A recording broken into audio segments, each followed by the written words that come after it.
Assalamualaikum warahmatullahi wabarakatuh. Ya, dengan saya Nur Saidah, CGP Angkatan 6 Kabupaten Kebumen. Saya berasal dari SMK Negeri 1 Kebumen. Koneksi antar materi modul 3.1 yaitu tentang pengambilan keputusan berbasis nilai-nilai kebajikan seorang pemimpin. Izin memperkenalkan diri. Instruktur nasional kami yaitu Sri Hastuti SPD MPD, fasilitator kami yaitu Sri Dewi Mulyaningati SPD MPD, dan pengajar praktek kami yaitu Ibu Erna Umu Nurlaila SPD Magister Engineering. Bob Talbert mengatakan, mengajarkan anak menghitung itu baik, namun mengajarkan mereka apa yang berharga atau utama adalah yang terbaik. Pendidikan adalah suatu proses pengajaran yang sistematis dan terencana kepada peserta didik, bukan hanya teori. Namun, bagaimana semua itu terlintas dalam pikiran. Semua itu mempengaruhi perilaku dan karakter peserta didik. Guru harus mampu menjadi panutan yang paling utama bagi anak didiknya dengan keteladanan tutur kata dan perbuatan yang tercermin dalam kesehariannya.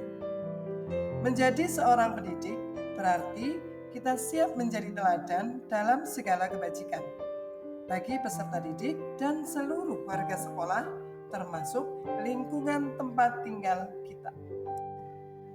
Bagaimana filosofi Ki Hajar Dewantoro dengan Pratap Triloka memiliki kaitan dengan penerapan pengambilan keputusan seorang pemimpin. Dengan filosofi Ki Hajar Dewantara mempengaruhi bagaimana seorang guru sebagai pemimpin pembelajaran mengambil keputusan. Pratap Triloka merupakan semboyan fundamental yang dapat kita jadikan landasan makna yang mendalam bagi setiap pengambilan keputusan. Ya, jadi landasan makna untuk selalu berpihak kepada peserta didik sebagai generasi dalam profil pelajar Pancasila, menjadi cerdas dan berkarakter. Bagaimana nilai-nilai yang tertanam dalam diri kita berpengaruh pada prinsip-prinsip yang kita ambil dalam pengambilan sebuah keputusan. Setiap guru harapannya memiliki nilai-nilai positif yang sudah tertanam dalam dirinya. Nilai-nilai positif yang mampu mempengaruhi dirinya untuk menciptakan pembelajaran yang berpihak kepada peserta didik. Nilai-nilai positif yang tertanam dalam diri seorang pendidik akan mewarnai setiap pengambilan keputusan.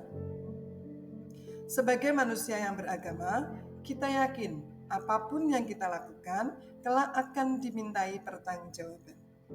Begitu pula dengan pengambilan keputusan. Nilai kejujuran, integritas sebagai pendidik akan tergambar dalam keteladanan dan kebijakan-kebijakan yang diambil dalam setiap keputusan. Bagaimana materi pengambilan keputusan berkaitan dengan kegiatan coaching yang diberikan pendamping atau fasilitator dalam perjalanan proses pembelajaran kita, terutama dalam pengujian pengambilan keputusan yang telah kita ambil. Apakah pengambilan keputusan tersebut telah efektif? Masihkah ada pertanyaan-pertanyaan dalam diri kita atas pengambilan keputusan tersebut? Hal-hal ini tentunya bisa dibantu oleh sesi coaching yang telah dibahas sebelumnya. Nah, di sini saya akan menjelaskan di mana coaching adalah keterampilan yang sangat penting dalam menggali suatu masalah yang sebenarnya terjadi, baik masalah dalam diri kita maupun masalah yang dimiliki orang lain. Dengan langkah coaching, dengan metode Tirta waktu itu, kita dapat mengidentifikasi masalah apa sih yang sebenarnya terjadi dan membuat pemecahan masalah secara sistematis. Konsep coaching Tirta sangat ideal apabila dikombinasikan dengan 9 langkah konsep pengambilan dan pengujian keputusan sebagai evaluasi terhadap keputusan yang kita ambil. Pembimbingan yang telah dilakukan oleh pengajar praktek dan fasilitator telah membantu saya berlatih mengevaluasi keputusan yang telah saya ambil. Apakah keputusan tersebut sudah berpihak kepada peserta didik? Sudah berjalan dengan nilai-nilai kebajikan universal? Dan apakah keputusan yang saya ambil tersebut akan dapat saya pertanggungjawabkan?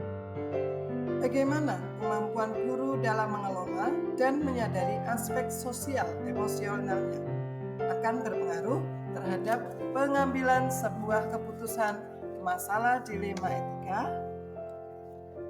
Di sini saya mempunyai pendapat bahwa kita sebagai seorang guru harus mampu menjembatani perbedaan minat dan gaya belajar peserta didik di kelas, sehingga dalam proses pembelajaran, peserta didik mendapatkan pembelajaran yang menyenangkan dan sesuai dengan profil belajar mereka masing-masing.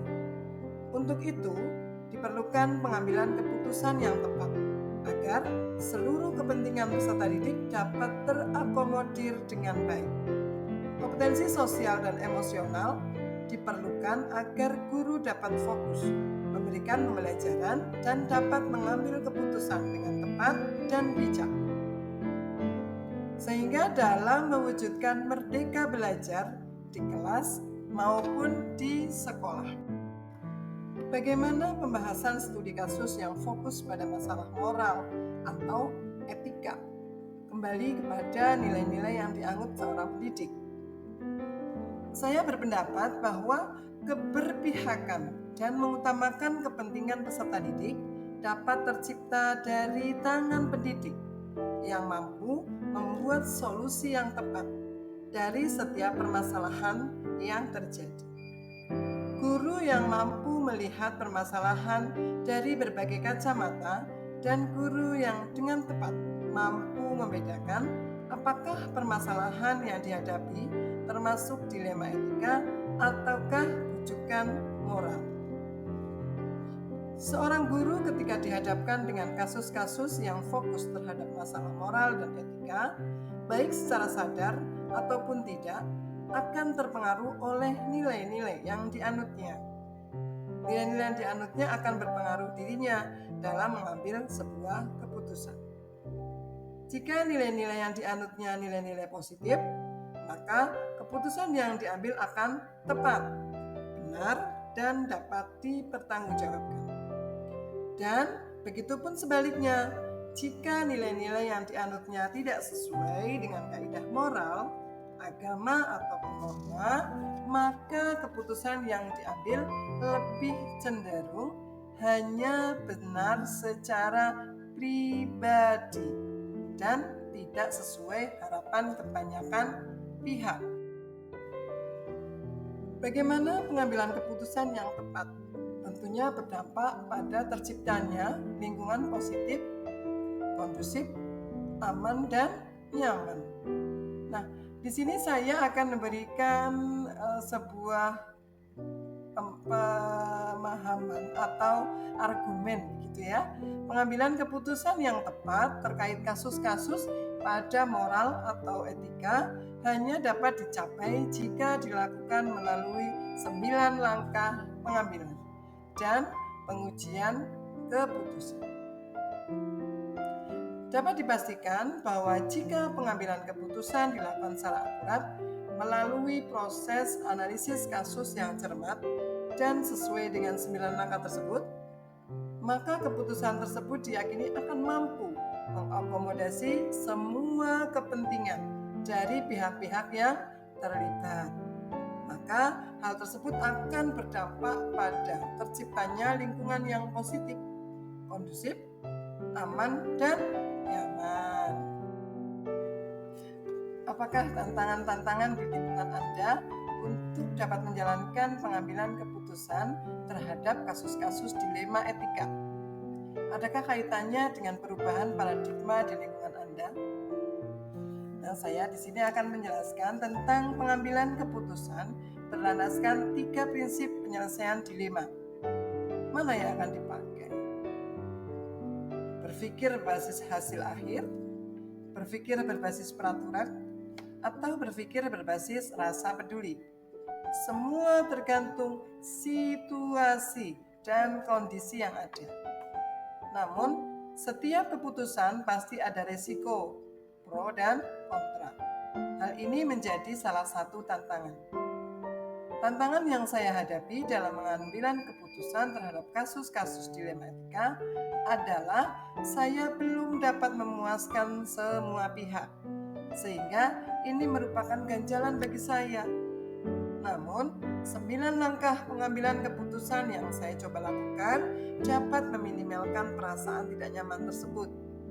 Dan keputusan yang saya ambil dapat diterima oleh semua pihak. Apakah pengaruh pengambilan keputusan yang kita ambil ini dengan pengajaran yang memerdekakan peserta didik kita? Bagaimana kita memutuskan pembelajaran dengan tepat untuk potensi peserta didik kita yang berbeda? Menurut saya, semua tergantung kepada keputusan seperti apa yang diambil.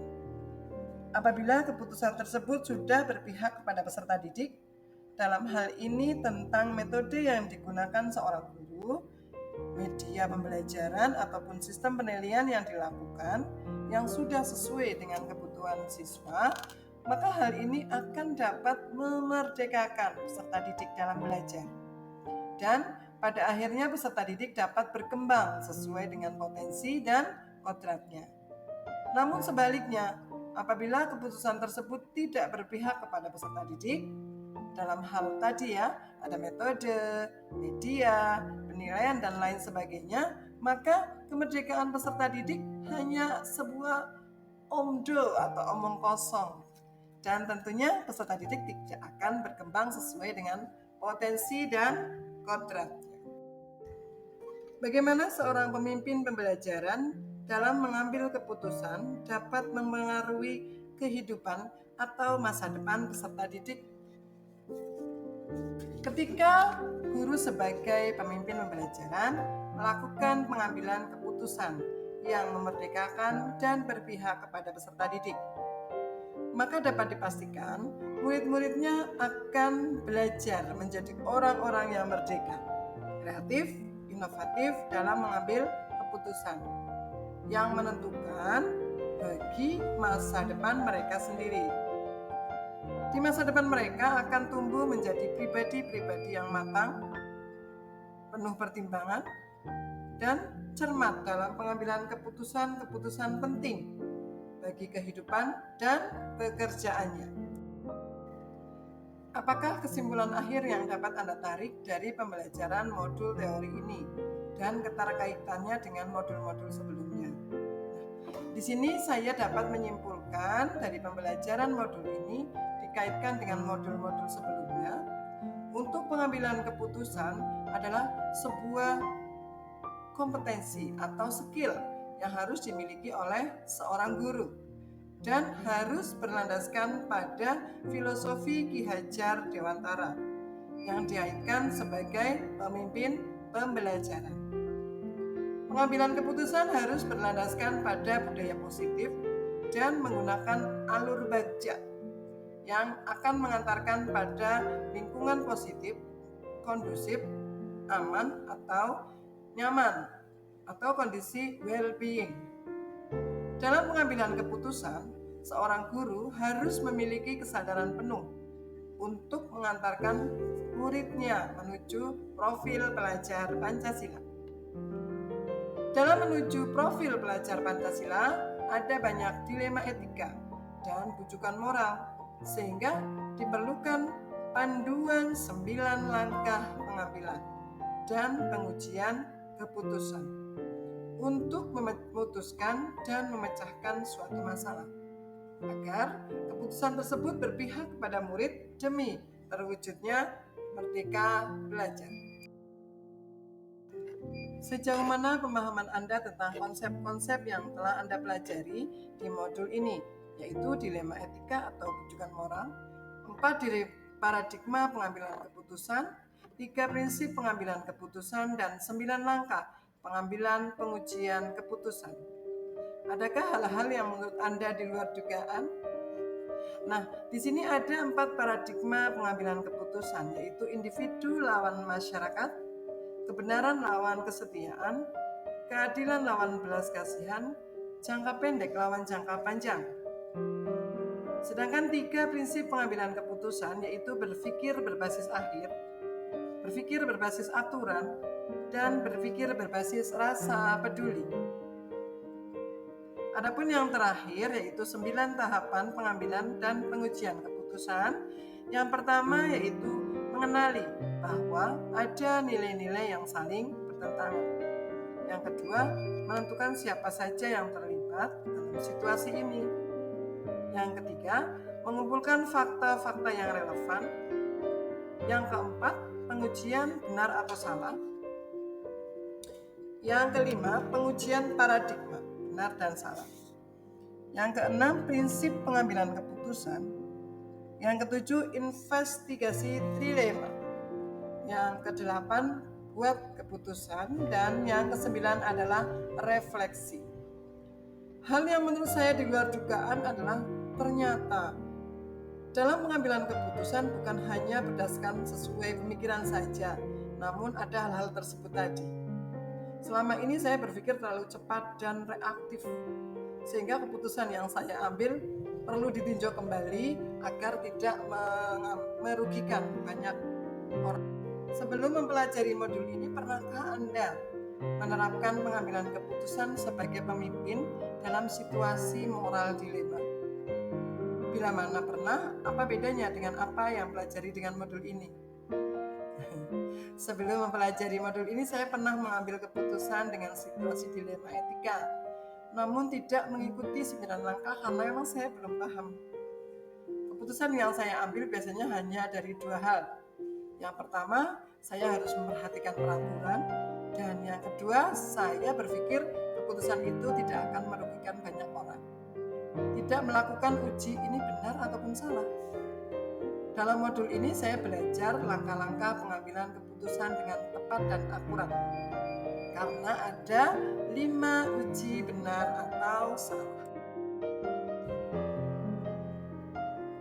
Bagaimana dampak mempelajari konsep ini buat Anda?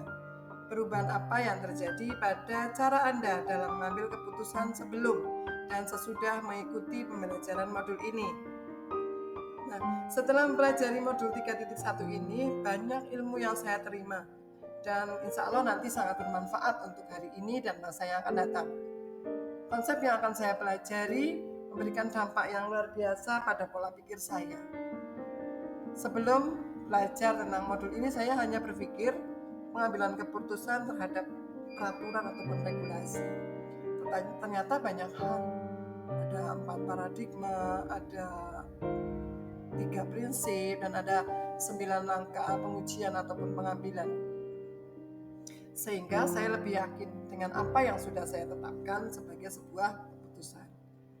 Saya berencana akan mengimplementasikannya dalam setiap pengambilan keputusan, baik sebagai pemimpin pembelajaran maupun dalam ikut serta pengambilan keputusan kebijakan di sekolah dan komunitas praktisi yang saya ikuti. Saya berharap pengambilan keputusan yang saya lakukan akan selalu berpihak kepada murid dan juga tidak merugikan orang lain.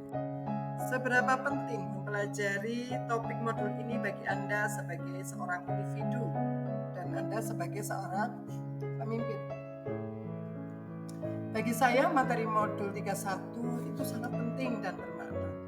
Di lingkungan sekolah, guru sebagai pemimpin pelajaran, dan sebagai warga sekolah. Banyak keputusan yang akan dikeluarkan menghasilkan kebijakan-kebijakan yang akan mewarnai perjalanan sekolah untuk mewujudkan merdeka belajar dan profil pelajar Pancasila. Guru harus memiliki keterampilan pengambilan keputusan untuk dapat mewujudkan semuanya itu. Demikian koneksi antar materi yang saya paparkan. Saya menyadari masih sedikit sekali ilmu yang saya peroleh.